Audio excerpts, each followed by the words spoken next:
Good afternoon, students.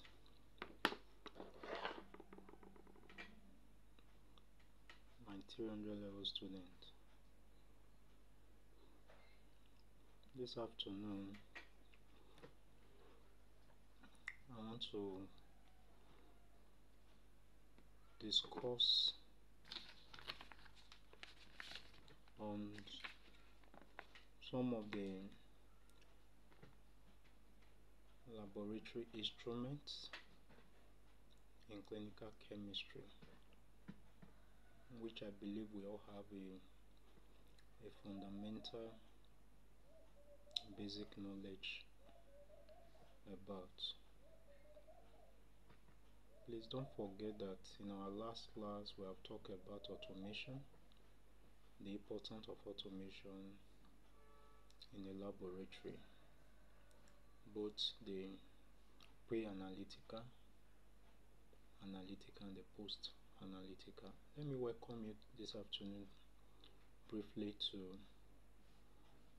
the use of colorimetry, or for short, colorimeter. Colorimetry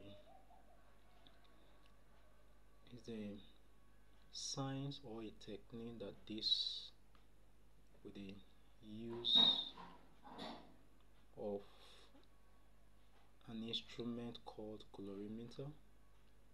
It helps to determine the concentration of a color compound in a solution. Now, please understand that we are talking about measurement of concentration of a color compound in a solution.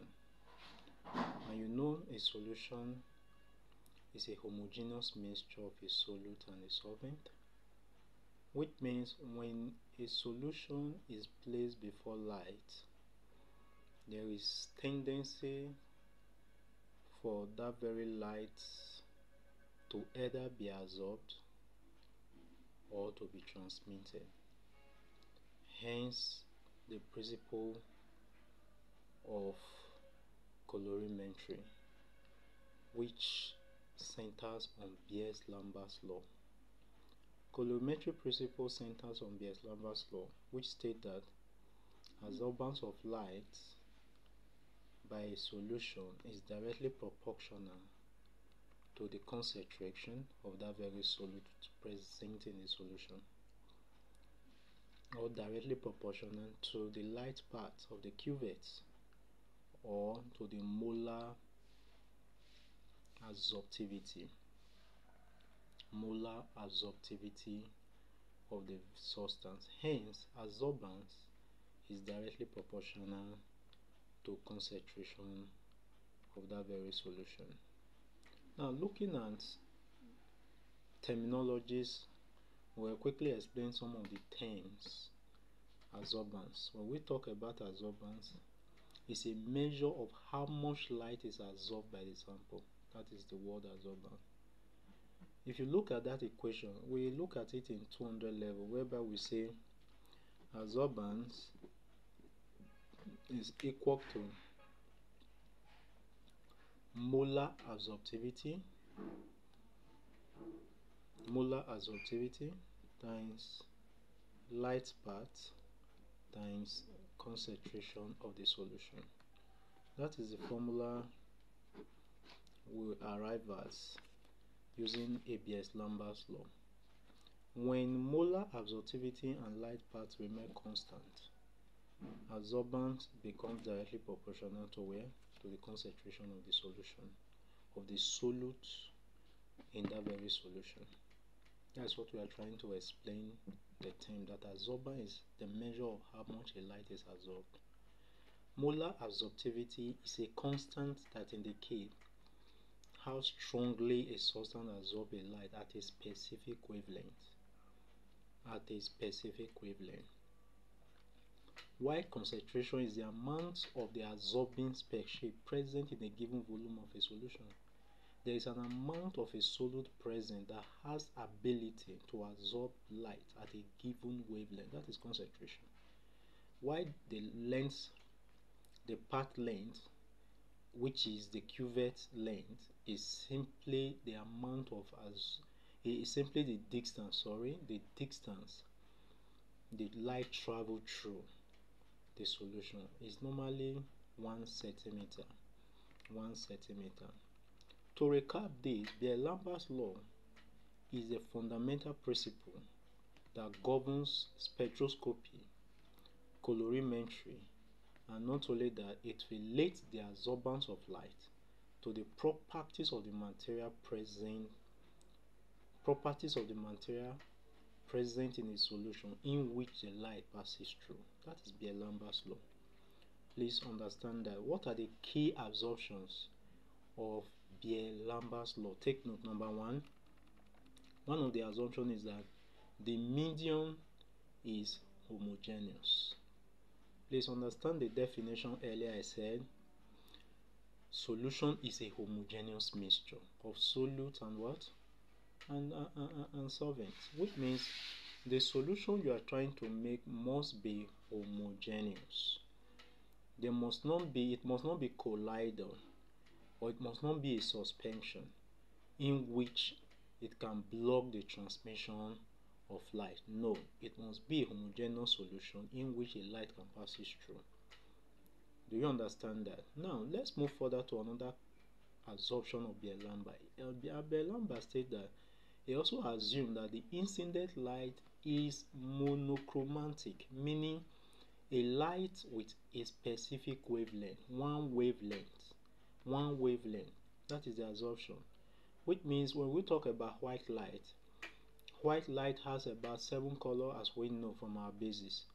But which means the color of the solution will absorb its complementary color, will absorb its own color and allow others to pass through. Which means we are talking about a specific wavelength, not a specific wavelength.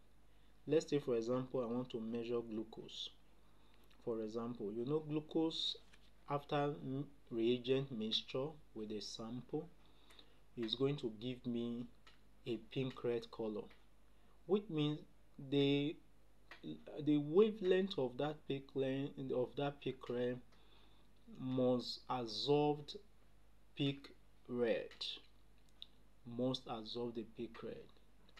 That shows that it's able to detect the amount of the pink red which is equivalent to the intensity of that very sample in that very solution. That is what I want you to understand. Another assumption is that the solute does not undergo chemical change during measurement. 4. No scattering of light part by the solution. Please understand, homogeneous, only absorption. There is no scattering of light part. Please understand that when adsorbent is now plotted against concentration, there is going to be a straight line graph. That is when Beer-Lambert's law is obeyed, a straight line graph. But you see, in some occasions whereby the linearity of this very graph exceed the maximum, what do you do? In such situation, you make a dilution, either 1:2 dilution, 1:4 dilution, as the case may be, in order to bring the concentration of that solution within the linearity of the given axis, and therefore multiplying the final concentration, multiplying your result with your dilution factor. That is how Beer-Lambert's law is obeyed. Beer-Lambert's law is obeyed. Hence, you can extrapolate from your calibration curve. That is the absorption. I recap again. There are 4 given absorption of Beer-Lambert. Number 1, medium is homogeneous. Number 2, incident light must be monochromatic. Number 3, the solute does not undergo chemical change during measurement. Number 4, there is no scattering of light by the solution. That shows that the solution is homogeneous and it can allow light to pass through. What are the basic components of a colorimeter? Number 1, light source, especially tungsten filament. That is the light source. Number 2 is the filter, which helps to select a specific wavelength or a specific color. Number 3 is the cuvette, which we all know that helps to hold the solution. Number 4 is the detector.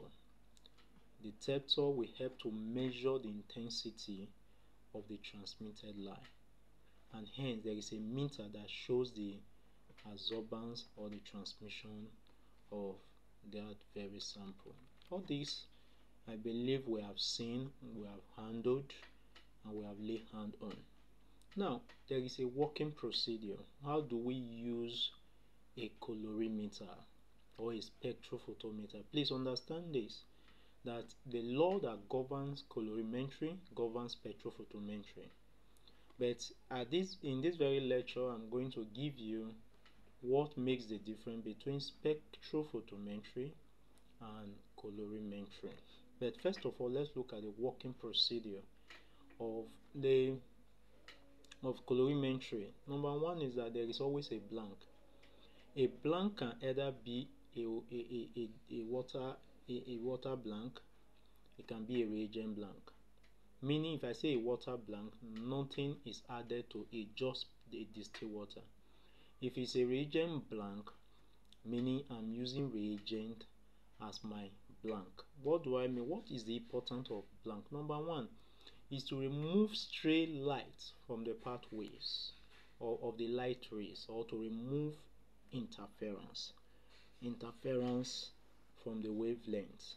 Now that is the essence of trying to to blank your colorimeter. If there is a stray light, it helps to remove that. And you always see that when you blank, it gives you 0, 0, 0. That is when it shows that your colorimeter has been calibrated for a given procedure. Then this color solution is placed in the cuvette. I hope you are following. That is how to use. First of all, blank, then you put a color solution in your cuvette. Then please, before you blank, understand that you are going to set your wavelength. If it's a particular assay has its own wavelength, you set it to a given wavelength. Most of you in your practicals, when an assay is given to you, you don't think to calibrate. Please, sorry for that. You don't think to reset your wavelength at the assay you are supposed to run. But normally, when a procedure is given to you, look at your question paper and check the colorimeter or the spectrophotometer to ensure that the assay is the colorimeter is set at that particular wavelength. If not, if your procedure or your result you are going to have is going to be in error. Now let's move further. Having done that, you blank, you put your solution, a color solution, in the cuvette, then put it in the cuvette hole, put it in the colorimeter, and allow the light to pass through. Light will pass it through the filter and then through the solution. What happens? The detector will measure the light that passes through, which is the transmitter, or the light that is absorbed. Now the absorbance value is used to calculate your concentration using your first principle. That is it. It's used in calculating your concentration using the standard curve or directly from the Beer-Lambert law. Concentration of test is equal to absorbance of text over absorbance of standard times concentration of text all over absorbance of concentration of text is equal to absorbance of text over absorbance of standard times concentration of standard. That gives you the concentration of that particular test. Does colorimetry have application? Yes. Number 1, it helps to determine concentration of substances, any substances at all you can think of in the laboratory. Colorimeter can help you. Colorimetry principle can help, or spectrophotometry principle can help. Example, your hemoglobin, your glucose, and some other acid. It helps to also check in terms of other related field for water quality testing. You want to check whether your water is pure enough. Your colorimeter can help you. A water that is not pure, for example, if I'm using it as a blank, it will not give me 0.00. Why? Because there is a presence of impurity in that water, hence trying to absorb some light. That is it. Why food industry uses this very colorimeter as well, to know the presence of color additives, and in research colorimeter is very important. Now here brings me to explain the difference between colorimeter and spectrophotometric technique. The difference is just that colorimeter helps to measure in a visible region between 400 to 700 nanometer. But when you talk about spec, which is more advanced, the advanced brother of colorimeter, it helps to measure wavelength in visible region, infrared region, and ultraviolet region. Yes, spectrophotometer cover this range, but for colorimeter it only work in visible region between 400 to 700 nanometer, hence is limited in terms of measurement. Please, there are some select points I will make you to understand in this very lecture. Number one of the select point is that 100% transmitter is obtained when if no light is absorbed. That is when you can obtain 100% transmitter. Please, sorry for that. 100% transmitter when light is not absorbed, which means all the light transmitted passes through that very solution. But all light is absorbed or blocked when you have 0% transmitter.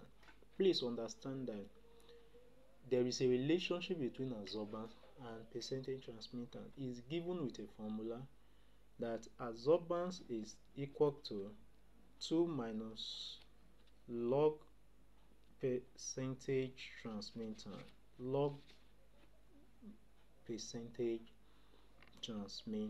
Now, having know this select point, let's take it to heart and also go back to some basic calculation on how we arrive at absorbance equal to 2 minus log 10 percentage transmitter. Please understand, I said earlier, not all calibration curve will result in a linear curve, in a straight line curve. Not all. Please, I said that earlier. Not all. Deviation from linearity shows that there is an high absorbance. If you check your colorimeter or spectrophotometer very well, you will see that the maximum absorbance it can give is 2.0 maximum. When there is stray light within this instrument, it will optimally limit the maximum absorbance of that spectrophotometer or colorimeter, and hence there is a need for you to always blank. Now I want us to look at another concept called spectrophlorimetry. Please take note. Spectrophlorimetry. First, what is spectrophlorimetry? Is combination of spectro and florimetry. Spectrophlorimetry is analytical techniques that measures the intensity of a fluorescent light emitted by a substance when it is excited by a light at a specific wavelength. I repeat, spectrophlorimetry, analytical techniques that measured the intensity of fluorescent emitted light by a substance when excited at a specific wavelength. Which means there are substances that fluorescence. Please understand, that is what we are talking about. There are some substances that do what? That fluorescence.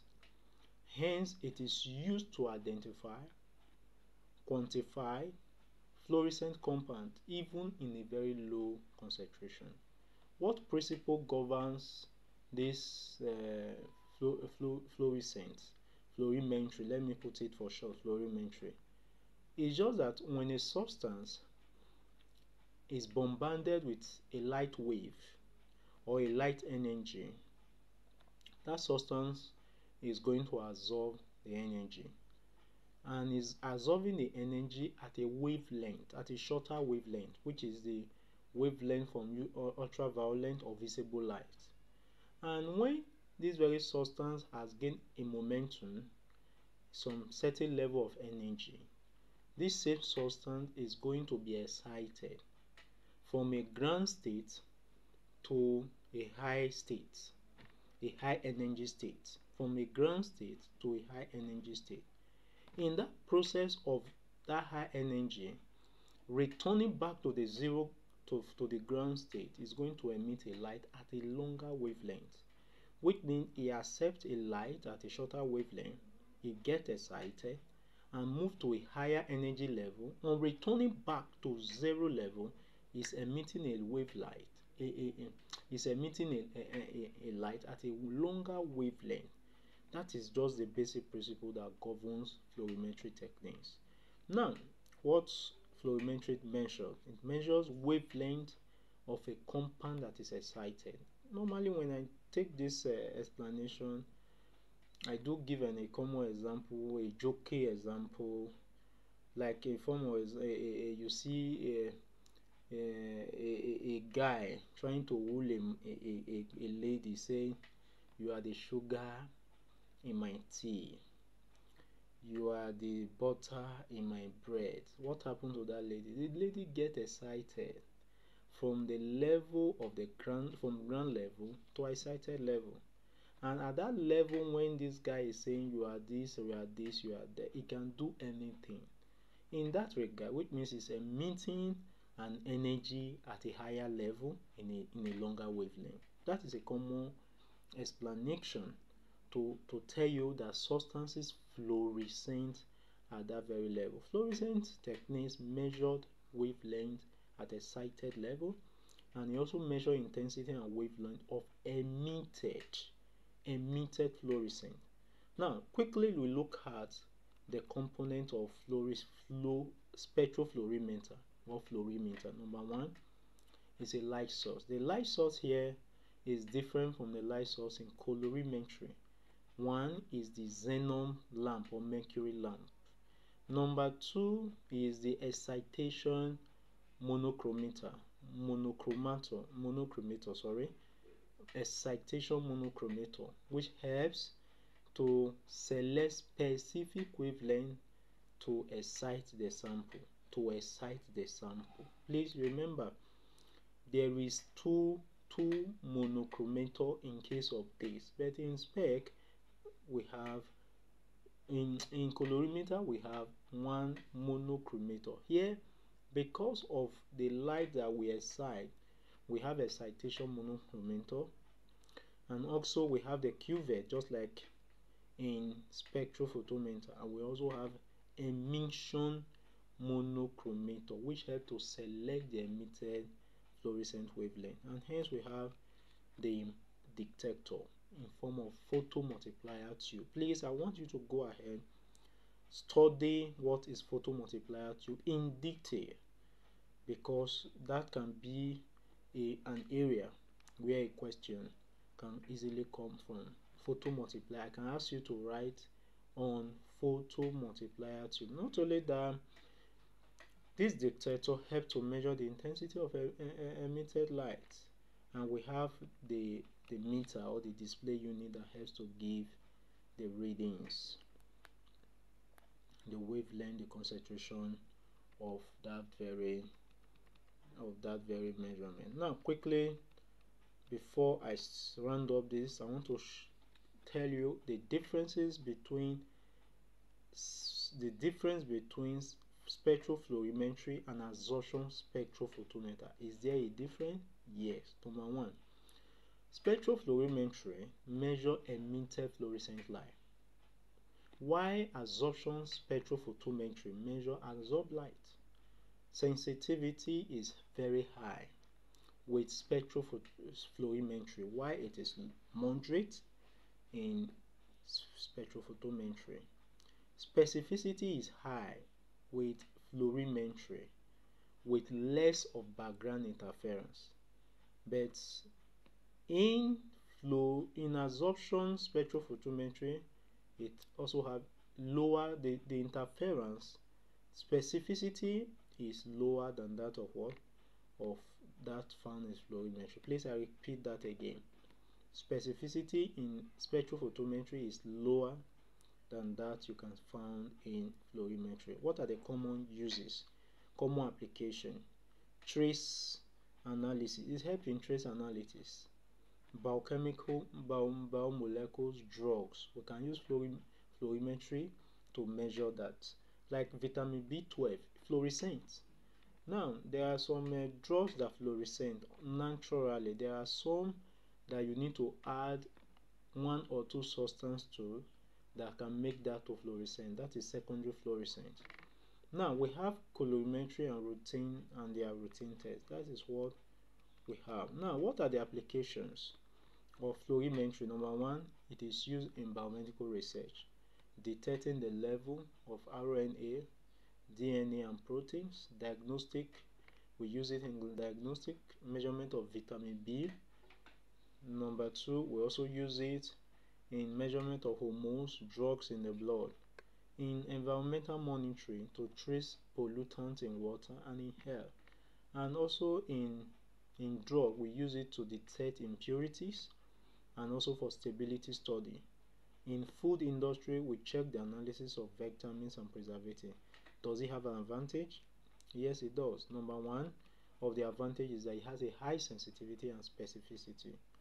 Number two, it is not destructive. Number three, it can help to detect trace amount, that is even as low as that amount in nanogram. It can detect it. But does it have limitation? Does fluorimetry has limitation? It has limitation. One of the limitations of fluorimetry is that it only works with fluorescent compound, which means those that are tagged with fluorophores. Please, I want you to go back and check what are fluorophores. I've given you two assignments now. Number one, photomultiplier tube. Number two, fluorophores. What are fluorophores? Hence, fluorimetry can also quench. We are coming to that because I want to shorten this video so that it will not be too lengthy for you. Now, fluorescent can quench as a result of impurity present in that very axis. Impurity present can quench the fluorescence. Also, it is more expensive than colorimetry or spectrophotometry. What are the uses of this? It helps to measure, I said that earlier, vitamin B12. Yes, it helps to also measure vitamin B12. I want us to pause this very video here so that it will not be lengthy. I'm coming back to explain what fluorescent himself is to you properly.